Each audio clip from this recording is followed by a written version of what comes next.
Hello everyone, our topic this week was requested by Kalafella Lekawathi. We'll be going over The Agency from the Hitman franchise. Spoilers for the Hitman franchise.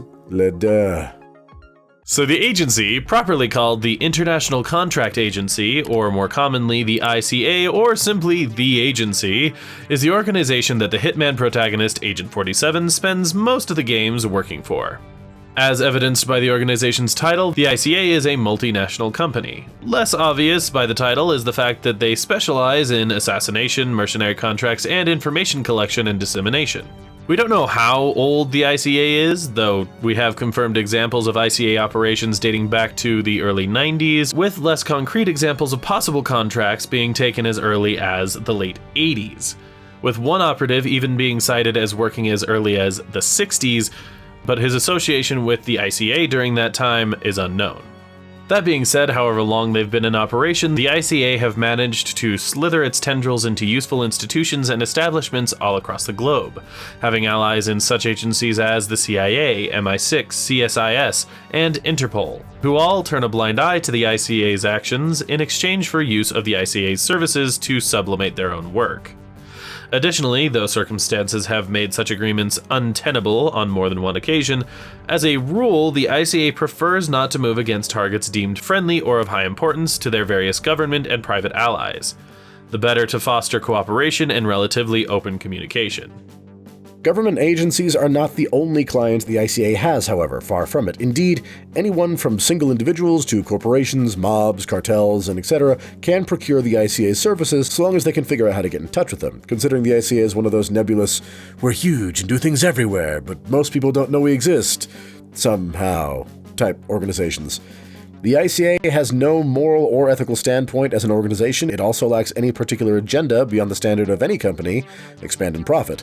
To that end, with the exception of the aforementioned preference not to make moves against long-term political allies, the ICA will accept any contract provided the client can afford to pay, with the prices being determined on a contract-by-contract basis and being influenced, at least in the case of mercenary or assassination contracts, by such factors as societal importance of the target to be killed or protected, the amount of security around a target or required for the client, and the quality and number of ICA assets to be involved. For example, Agent 47, the series protagonist and the ICA's top assassin, is their most expensive asset, generally charging a minimum of $100,000 per contract, which is presumably just his cut.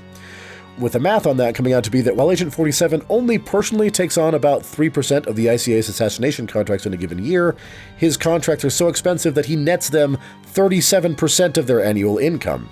Despite this, he has technically gone rogue and had to fend off ICA attacks on at least 2 occasions. The ICA deals with both technically independent contractors, like 47, as well as in-house employees.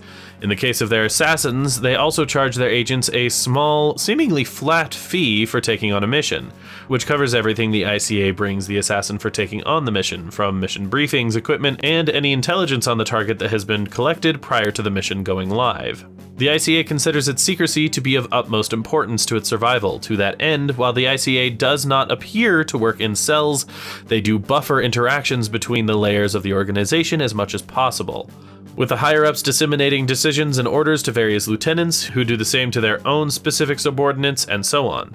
For example, for many of the first games, Agent 47's only contact with the ICA were his handler, Diana Burnwood, and the occasional informant or other tertiary asset, with Diana having a much wider network of ICA assets with whom she was in contact. But even then, she didn't have access to everything or everyone. In keeping with their desires for secrecy, any ICA assets that go rogue are killed off as quickly and discreetly as possible. This is why they have tried to kill 47 on multiple occasions. The ICA are not the only major mercenary and assassination corporation on the market, however, and various games place Agent 47 as the tip of the spear in the ICA's efforts to combat rival organizations and stay afloat themselves. Foissance Treza, for example, was a similar group with a name that I have certainly butchered that tried to oust the ICA from its position as the #1 international contractor, primarily through 2 methods, once just trying to be better than the ICA proved fruitless. First, they bribed an ICA board member for information and logistics about the ICA's operations. Second, they then attempted to have Agent 47 killed, as he was the ICA's top agent, and removing him from the board would make it much easier for the Foissance Treza to pull ahead in the literal and figurative arms race. Agent 47 eventually removed enough of the Treza's leaders and the ICA's board mole such that they ceased to be a problem for the ICA. Another such organization was the Franchise, who actively hunted down ICA members in an attempt to both remove competition and, just as importantly, obtain DNA samples from Agent 47 to improve on their cloning/super soldier programs, as Agent 47 is a genetically designed superhuman. The Franchise was so successful in their endeavors at eradicating ICA members that the ICA went dark, leaving only Agent 47 and his handler Diana as known operatives in order to minimize losses and draw more of the Franchise members out, which was ultimately accomplished when Agent 47's death was faked and many of the Franchise's senior members attended his funeral to gloat, only to be gunned down by Agent 47 himself. Afterward, the Franchise was effectively destroyed. The final intra-organizational conflict they had was with an organization called Providence, and it was much less cut and dry. Providence was an Illuminati-style organization with fingers in every pie, including at least a few in the ICA, that ended up making an enemy of a man named Lucas Gray. Lucas stole information from Providence such that he was able, through a combination of his own military forces and anonymous tips, to start harassing Providence's exploits across the globe. Several of his anonymous tips led to third parties contacting ICA for assassinations on key Providence members. Eventually, the link between these tips and the contracts was discovered, and around the same time Providence contacted the ICA to dispose of Lucas for them.